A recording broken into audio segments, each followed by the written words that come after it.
On today's episode, we're talking about our thoughts on Destiny, as well as Microsoft purchasing Mojang and Minecraft.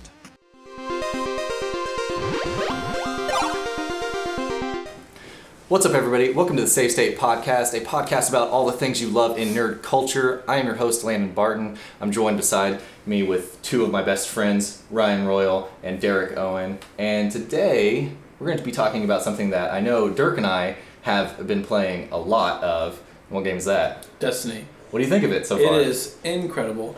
I love it. Last night, my friends and I tried the raid for the first time, and that's probably the most fun experience I've ever had in a console game to date. So how does a raid work in a shooter compared to like a traditional raid like World of Warcraft? Okay, so it's actually quite a few similarities, more than you'd think. The raid is 6 people. It opened up on Venus last Tuesday.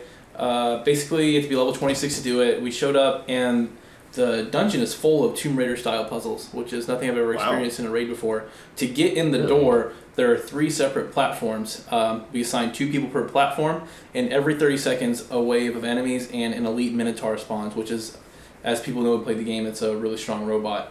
And basically, your goal for your 2 people is to kill the Minotaur before it reaches your pedestal, and if it reaches your pedestal, it resets. And all pedestals have to be controlled for 2 minutes, and a pillar spawns in the middle of this courtyard, and the front door to the raid opens. Sweet. Wow. So how does, again with the technique, because I'm a big WoW player, and tank is my main, that I play with those kinds of raids, are there the normal type of classes like DPS, healing, tank, or how does it work with because it's a 6-man fire team, right? 6-man fire team.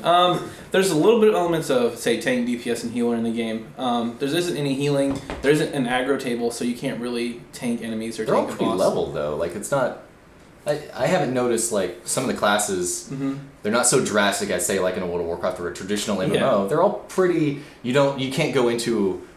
say a strike mission, because I've only experienced strike mission, I haven't experienced the raid yet. If you go into a strike mission, you're not like, we need a warlock, we need a titan. But they definitely complement the group. That's the great thing about it. I mean, it's fun. It gives you different play styles, but it's not you're going to die unless you have this one person in your group. But yeah, essentially I play Titan, and Titan has a defender spec, and basically what they do is they drop a bubble shield on the ground for the raid to enter when stuff gets crappy. When there's a lot of damage going out and people are almost dying, you can drop your bubble shield, and it gives everyone that steps into it an overshield, which is basically 2 strength shield. And essentially that's the closest thing there is to a tank. They have the highest toughness, which means they can take the most damage. When they punch people, they get an overshield. They're meant to stay alive. They're supposed to do a bunch of damage. And there's also what's called Sunsinger Warlock. When they pop their ult, if you're standing near them, it reduces everyone else's cooldowns. So they're the closest thing to a support in the game. I gotcha. So now I have a question. I have my own answer to this question, but I wanted to ask you since you've been playing it more so than I have. There's been a little bit of a trend with next-gen AAA titles, for instance, Titanfall, Watch Dogs, and now Destiny, where we build up so much hype around these games.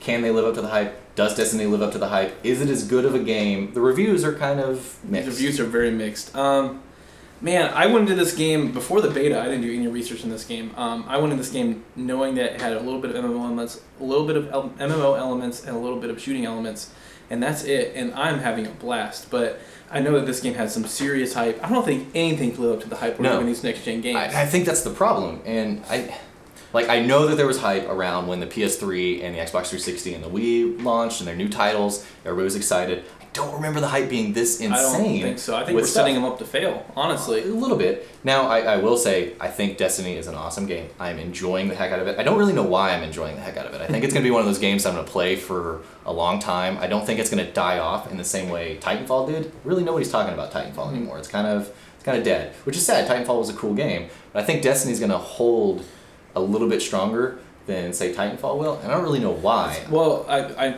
have an opinion on it. Titanfall was only multiplayer. This is like if we bought Destiny and there was only the Crucible. Yeah, That's it. That makes sense. It's like 1/3 of Destiny. That'd be the equivalent. I will also say one thing that's very interesting. Destiny's made by Bungie, if you don't already know, and Bungie obviously made all the Halo games, and that's what got them insanely famous and well known for. So this is the first time that their next AAA title is open to PlayStation consoles as well as still on the Xbox consoles. It's heavily marketed for Sony, and that marketing I think is doing a really good job, because I've had so many people ask me, well, I can't play it because I don't have an Xbox or I don't have a PlayStation 4. And I'm like, well, you've got a 360. You can play it on your 360. You've got a PS3. You can play it on your PS3. They don't know that it's available on these other consoles. And I think that's both good for Sony to sell consoles, because I think it's, between that with the white bundle that comes with Destiny, but it's also bad because maybe some people aren't playing it when they can. That's really funny that you say that, because of the fact that Microsoft Xbox wasn't actually able to legally advertise for Destiny. Oh, sure. Because there's the whole thing with, I can't remember what exactly happened, but Sony was only allowed to do the full advertising, like Destiny, the commercials Destiny on PlayStation consoles, on Sony consoles. And there was this whole big deal where Xbox was doing the cologne marketing. They created a Destiny scent, and were advertising it Destiny on Xbox. And there was a whole big what to do about the advertising. That's funny that you say that there's Sony players saying, "Oh, I can't play because it's only on Xbox," because of that tie back with Bungie being solely associated with Microsoft consoles. So I'm trying to think. I mean, what else do you love about it? Add on the marketing thing real quick. I think that was a terrible mistake on their part, because I think a big issue with this game was not only the hype, but people didn't really know what to expect from the game going into it. I think there was very little marketing for this game, and the only marketing that I saw was the fact it was on PlayStation. Yeah. Like, going into this, I honestly did not know what to expect when I got halfway through the game. But here's the deal: is this is breaking tons of records in terms of sales records sales figures through the roof. Yeah, they're insane. And so, how does that function in with the marketing? And I think a big part of it is the beta. The beta was extremely successful. So many people played the beta, and that's what they're known. That's what got people to purchase it, was because of the beta. So I think that did really well. I think and it's unique. A great call. It's really unique that this game can sell so well, and there was no early copies out for reviewers to actually put out a review. All the reviews are coming out a week or 2 weeks after the game's been released. And even then, I think those reviews are a little early, to be honest. For sure. And that's the thing. It's like, it's basically an MMO. It's not titled as an MMO. I think the official title is a shared world experience, or a shared shooter experience. So I think overall, I really like it. It didn't live up to the hype, and I think that's fine. I'm still going to play the crap out of it. I'm very excited to continue into it, and I just wish more people had PlayStation 4 so I could play with them, like you, who bought it on an Xbox One. I have 3 friends so far that bought an Xbox One just to play it. That's awesome. Yeah. My question, I guess, for both of you, but mostly for Dirk, the staying power afterwards, because you get to certain other MMOs like World of Warcraft, you've got staying power after you hit the level cap to continue with the raid. Does it look like there's going to be a continued patch content for different raids, for different instances afterwards, incentives to continue playing after you hit, what is the cap level? Is the soft cap's level 20. And but you have light levels. And the item level in WoW, basically, it's called light levels in Gotcha. So anything past level 20 shows how good your gear is. Gotcha. And that basically increases your overall level, so you can do more damage to enemies that are that level. So say, if I go into a dungeon, I'm level 24, fighting level 26s, I do about 50% reduced damage. Gotcha. But if I'm 26, I'm on par with them, then I can do the same amount. I can do the normal amount of damage to them. But I would say, the story on this game, as the reviews have said, a little underwhelming. I feel like they tried to put their hands in too many pies, and we got a half-baked on the story part. Do you feel like the fact that they tried to combine the MMO elements with, I've heard people compare it very much to Borderlands in terms of the loot. I've heard it compared very much to Halo, obviously because of it being made by Bungie and things like that. Do you feel like that caused it to either succeed more or kind of be less of a game than what it could have been? See, I think it's great. I actually do like the mix a little bit. I think they just put too much emphasis on making a raid, making PvP, making dungeons, and then making leveling. It's like every MMO, leveling, questing gets put on the back burner. I mean, when's the last time you played WoW and the questing was the most memorable part? It's similar to that. That's true. Well, I think to wrap this up, Destiny's one of those games that I don't think that you should just listen to the reviews for this one. I think you should go out and rent it, try out a copy from a friend, go up to a friend's house and play it, because it's a very unique experience. Try to play both at an early level and a little bit of a higher level to really get a vibe for it. When you hit level 20, the game is amazing. I really enjoy it. I don't necessarily know why I enjoy it, which is kind of a unique experience. But anyways, I think that's it for Destiny. Destiny's pretty cool. Try it out. Now, the other news subject that came out this past week, they were kind of teasing it a little bit. We kind of had some rumblings about it, but Microsoft purchases Mojang, I don't know how to technically pronounce it. I think it's Mojang. Mojang? Mojang, I don't know. Let's call it what we want. It's But the let's people's be company. real. Not anymore. They bought Minecraft, and that's the big story. They bought the company that owns Minecraft. That's huge. But that's the story. Is they purchased Minecraft. What does that mean? I know that Notch is the guy who created Minecraft, who started Mojang, and he, as well as two other founders, are leaving. And is this something that Microsoft can do something really well with Minecraft? Can they elevate Minecraft to some other level that they wouldn't have achieved just through this indie developer Mojang? And what's this going to do with the community? What do you guys think? I think it was an incredibly smart purchase because I have a cousin who's 12 years old. $2.5 billion also. It's expensive for sure, but I feel like this is the game of the next generation.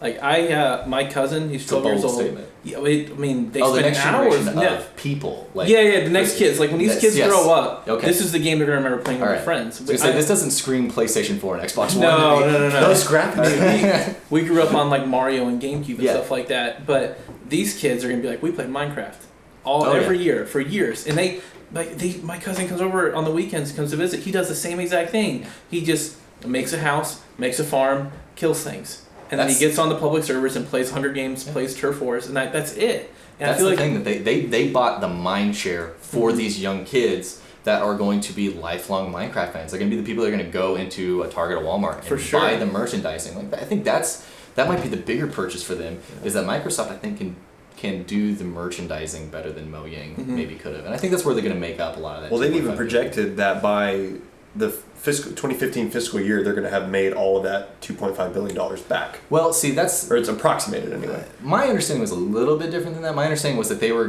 because Minecraft is not a $2.5 billion industry. Minecraft, I think their revenue was in the $100 and something million. That's million, not billion. So Minecraft can't make $2.5 billion in 1 year. But my understanding was that Microsoft is trying to make up the interest that $2.5 billion would have made sitting in their bank. Okay, that makes so as long sense. as they're making up what that interest would have made them, it is a profitable purchase for them, and it's only going to keep going up as the years go by. That makes a lot Because $2.5 billion is an insane number. It is an absolutely insane number. But Microsoft can swing it. Yeah, I mean, part of my concern is, I've been reading a lot of articles. There was an interesting article. I'm a school teacher, and a lot of schools are starting to use Minecraft for educational purposes. It's in the classrooms all over the U.S. being used, and which is a cool trend that video games Parents are being used in classrooms for various things. But there was certain articles that I read that they were concerned about the Microsoft purchase and saying, get Minecraft in your classroom now before it changes. People are worried that the core of the game is going to change, that things are going to not be what it was, that the kids like your cousin are growing up with. Microsoft made sure to, I don't think, if you're going to throw $2.5 billion at something like this, I don't think that they intend to screw this up. I think they intend to try to keep the spirit, and they said they're going to try to keep the spirit of it. So my biggest concern with them is Minecraft is very much known for their kind of mods, and there's businesses built around making mods for Minecraft. Is Microsoft going to be okay with these other companies making money off of their now owned product? So that's where I wonder, is that going to be a problem? See, most mods I've experienced is mostly just texture updates to make the game look nicer. Because if you played it, the game doesn't look the best. But there's servers, like I said, like Minecraft and the Realms. Turf War. Yeah. Well, no. Realms is where you host your own servers with Mojang or whatever. But it's Mojang. There's servers online where you type in their IP address and you connect to it, and then you go there and there's mini games there, like you queue for Hunger Games, you queue for Turf Wars, and you play with other people on the server.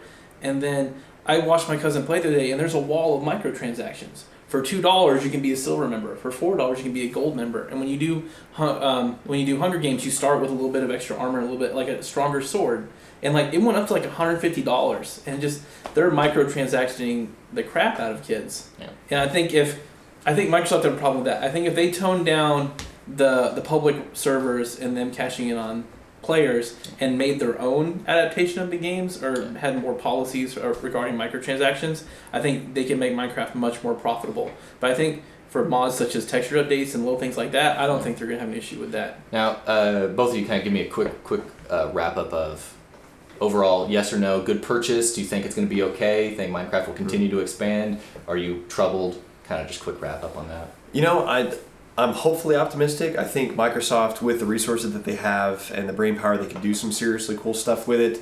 I'm I think it's really kind of sad that what went down with Marcus Pearson Notch and him leaving, that he wrote several blog posts about the fact of the game getting too big and just not being able to deal with just the blowback from the net community of him not living up to the expectations that they wanted, and the fact that we may lose out on some really great indie stuff because of that.